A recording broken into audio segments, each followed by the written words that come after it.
All right, so Aldous Huxley said, he's a visionary writer, that's what it says in the book. Facts do not cease to exist because they are ignored. Ouch. So I'm Coach Bobby Brown with Sober Life Right. What I do is I help people live their most amazing lives free from drugs and alcohol. I do that a couple of ways. I do it through one-on-one coaching, hopefully through these videos. And I'm going through one of my favorite books, The Success Principles by Jack Canfield. Got my copy right here. Go ahead and let you know this is a top 5 book for me. Absolute encyclopedia of things that successful people do, how they live, what their habits are. And I'm going a chapter a day. This is chapter 30, which is all about face what isn't working. If you'd like a copy of this book, then please go to my description. I am an Amazon affiliate. If you click the link, I'll get a small commission. But either way, just get the book. It's an amazing book. It basically outlines in a very simple way all of these things that you can do to change the life you're living so that you can build an amazing life, which is what I strive to do with my coaching, is help people live an amazing life free from drugs and alcohol. Kind of get into this and break down, like this fits really in line with recovery. I am a man in long-term recovery myself. What that means for me is that today I'm living a pretty amazing life. I'm making decisions. I'm going about my day free from drugs and alcohol. Zero influence. It's been that way since July 22nd, 2021. I've been in recovery for over a decade.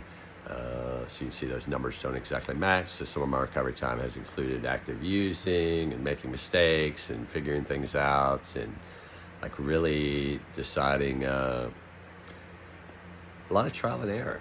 You know, just seeing what was going to work, what didn't work. There lots of stuff I had to learn over that period of time. And today I kind of help others through that. So in one of the very first videos I did, matter of fact, I think it's the first one of the success principles was all about taking 100% responsibility for your life. And in that there was this equation that I used, and it's E plus R equals O. So E stands for event. So that's something that happens to you in life. And then R is your response to that event. And then the event plus your response equals your outcome. You know, what are you going to get out of things? And it talks all about how if you don't like the outcome that you're getting, then the only thing you really have control over is you can change the response. You know, we are very limited in what we can control. I've learned, come to believe at least. I can't control what you think. I can't control who's watching these videos.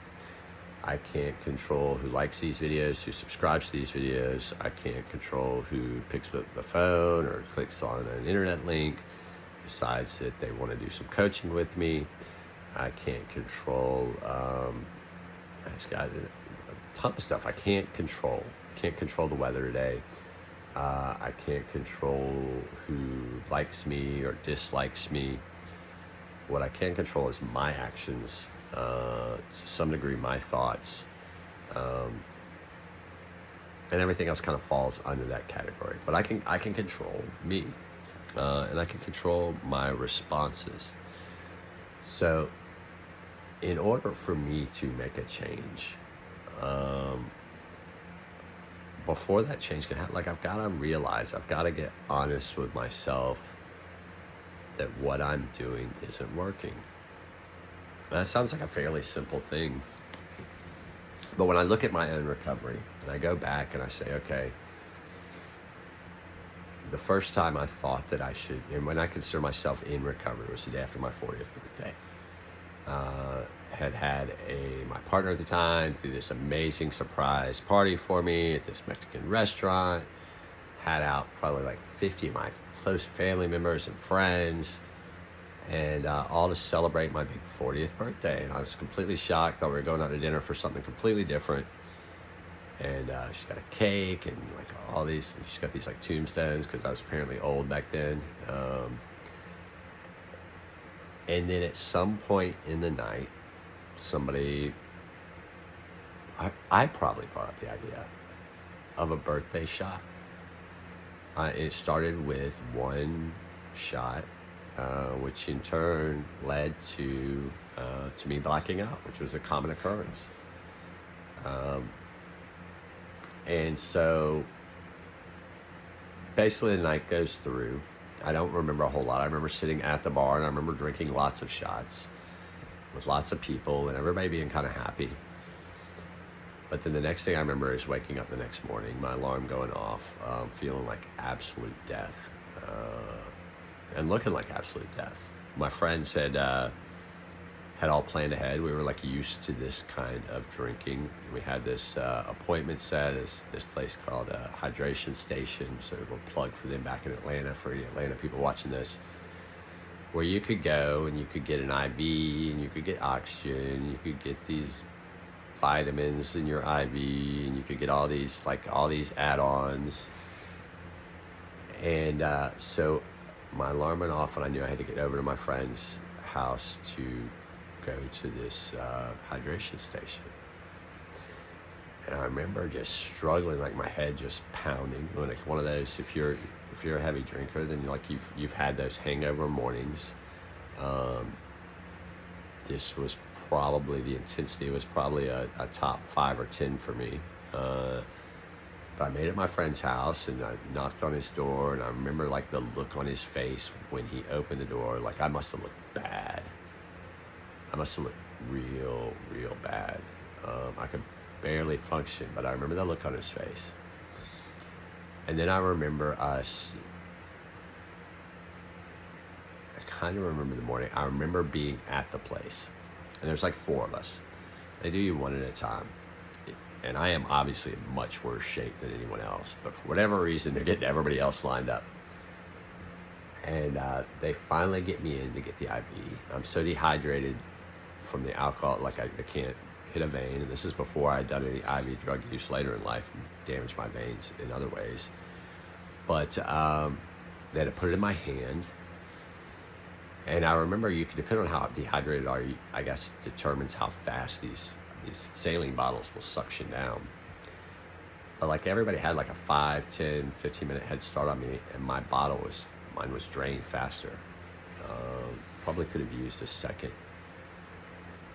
But I started hearing the stories about the night before, and like just really embarrassing stuff, you know. I got all these people that love me, and I'm like falling over tables. We were supposed to go out dancing, and somehow or another, like I definitely never made it into the club. Somehow I like got out of the car and was like sitting on the ground beside the car, and just a sloppy mess. And it, you know, if you drink regularly, you go out, you do things, and you've seen other people be that sloppy mess. You may have been that sloppy mess yourself, but like for whatever reason, like up until this point in my life, the idea that I should probably not drink so much had never even crossed my mind. Situations like this were just very normal. But something that day clicked that like, this is not a good, like I don't like the way this feels.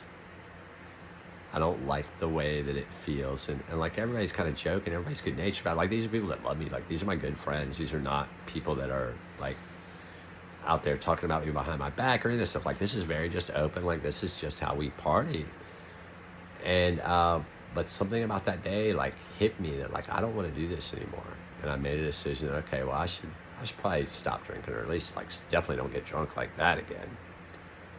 And that was kind of the start of my recovery. Like I had no idea. I didn't know anything about alcoholism, addiction, substance use disorders. Didn't know much about AA or 12-step programs or treatment. Like no idea what an IOP, an SOP, CRT, like none of this stuff. Like all these terms that I've since become so familiar with. Like I had no knowledge. Certainly had never been in any legal trouble because of it. I never had to go to the hospital or emergency room because of it. But like that embarrassment was enough. And so like I wanted to do something then.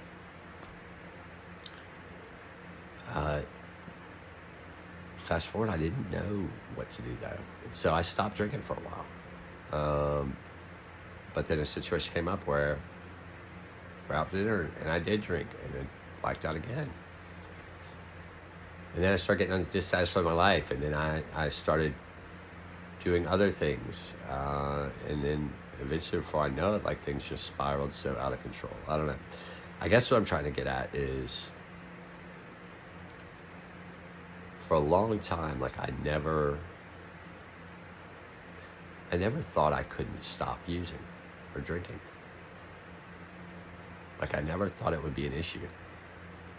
Like I thought it was just a matter of me just making a decision. Well, I'm not going to do it anymore. And what I found for me is that I later learned I have a substance use disorder. I'm a little different than some people.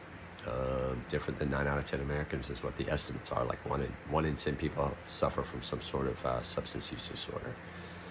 So I'm different from 90% of the population that, for whatever reason, when it comes to drinking or drugs, like it reacts differently in my body. And until I could accept that fact, like internally, until I could get out of the denial, until I could like get real honest about what was going on, I was never able to take the steps to correct it. I can play out in a lot of areas in your life. Why does this make people successful? People that are able to get out of denial. Like the sooner that you can get honest about things, like the sooner you can make a change, the sooner you can do things differently. You know, if you're not living an amazing life, if you're not, and that can look a lot of different ways. Like, you know, you get to decide what's amazing to you. But if you're not living a life that you love, like, you're to blame. It's your fault. And, but that's a good thing, because if it's your fault, you can fix it. And one of the ways you can fix it is you can work with a coach. What a coach can do, a coach can save you so much time and money. Somebody that's been through it, that can help you to come up with plans, to kind of like get clear on where you're at. All those mistakes I've made over the last decade, like that's a ton of knowledge that I could help you with. And I can speed this whole process up so that you don't have to keep, like you don't have to make all those mistakes. Like, mistakes are a great teacher, don't get me wrong. Trial and error. I argued with a friend about this one day. You know, she said the only way to learn is to make mistakes. I absolutely don't believe that. I think you can learn from others' mistakes. And I think it's a much wiser way to find somebody that's been there, that's done things that you want to do, and to learn from them. Let them help ease the pain. Like it's crazy. I don't cook. I wouldn't bake a cake today through trial and error. How many crappy cakes do I want to eat? No, like if I have the option, give me a recipe and give me a chef next to me and show me how to bake, you know? Let's eat a good cake tonight. Not 6 months from now, not a year from now. Let's enjoy your sobriety today. Let's create an amazing life in 90 days. Man, the things we can do in 90 days, me and another person, you are committed to making a change. You're willing to like do the work, and you're like, okay, Coach Bobby, show me what to do. I mean, it's freaking crazy, the things I think we could do together. So anyway, that's chapter 30. There's a lot more than I can cover in these videos, but I hope somebody got something out of it. If you like this channel, please ring the bell, subscribe, please watch my other videos, please comment, like. If you're interested in coaching one-on-one, if something struck a nerve with you and you're ready to do something about your life, and you want to live a more amazing life, and you're done with drugs and alcohol, then leave a comment, coach, or go to my website, soberliferight.com.